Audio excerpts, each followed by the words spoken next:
Good evening, everybody. I just want to preface this video by saying that this chapter was very triggering in the best way. Just a little comedic relief. I was just reminded of all of the bad relationships that I've encountered in my life and being transparent about my part in it and how I was exhibiting some of the four horsemen in my younger age and my phases of life that I went through, struggling with communication, and being just honest with my partner about things without being hostile or volatile. And I think that this book is very supplemental for therapists, especially those who are going into marriage and family therapy, because it is such a profound part of therapy, and marriage is a lot of the times a major stressor for a lot of people, or can be. So I think about the times where I was being very critical of a partner back in the day, and how a harsh start, which is, one of the things that Gottman mentioned about the beginning of criticism, when you start with a harsh start that, pretty much throws everything off. But enough about the derailment I just went on, or the TED Talk I went on. So Gottman talks about the four horsemen, and the first one is criticism. So criticism is expressing negative feelings about your partner's personality, having complaints about the person you live with, which is normal. At some point in time, we all have one or more complaints about the people that we live with or will live with, but complaints are completely different from criticism. So a complaint focuses on one specific behavior or event they may have upset you, but criticism is a global expression of negative feelings or options about your significant other's character and or personality. So a personal example for that, it really frustrates me when my fiance leaves his shoes in the floor. But the way I express that to him now, after I've gone through all of those terrible relationships, is not harsh or, very volatile, or whatever the case may be.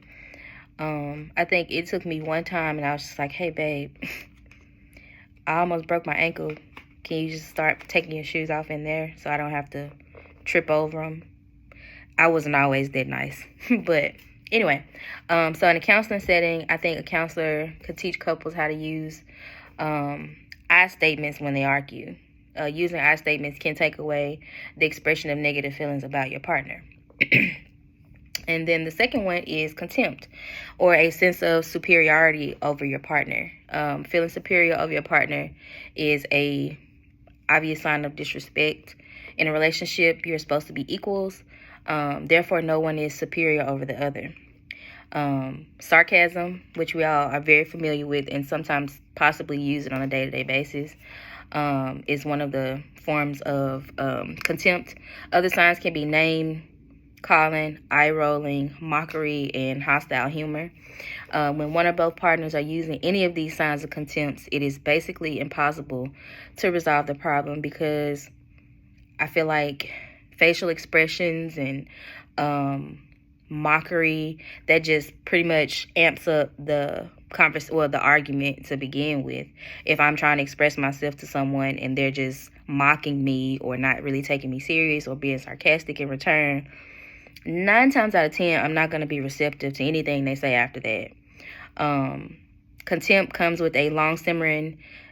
from long simmering negative thoughts about your partner.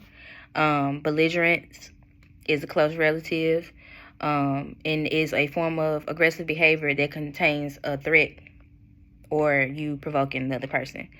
And in the counseling setting, I think at this point, a counselor would assign a homework asking couples to discuss what initially made them fall in love with their partner. Disrespect can come from a loss of feelings about your partner. So if couples are instructed to go back to the beginning of why they fell in love, they might be able to regain respect for one another. Defensiveness escalates the conflict. That's the third horseman. Defensiveness is a common way of blaming your partner for problems. And defensiveness is basically saying the problem isn't me, it's you. One form is playing the victim that I'm sure we've all heard of. You're playing the victim, or you're gaslighting me.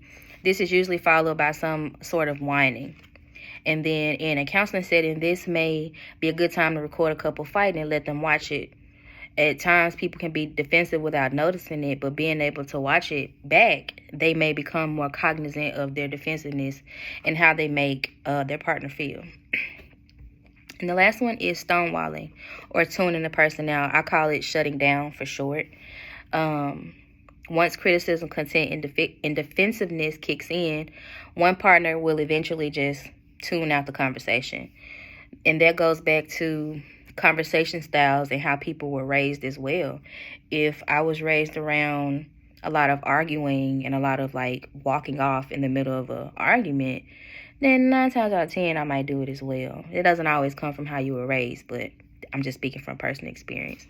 And like Gottman stated, this horseman is seen more in established couples and not so much newlyweds. In a way, a therapist or a counselor can use this, can use stonewalling in sessions is if you ask the other person in the relationship, how would you feel if you were feeling very passionate about this situation and your partner just completely tuned you out?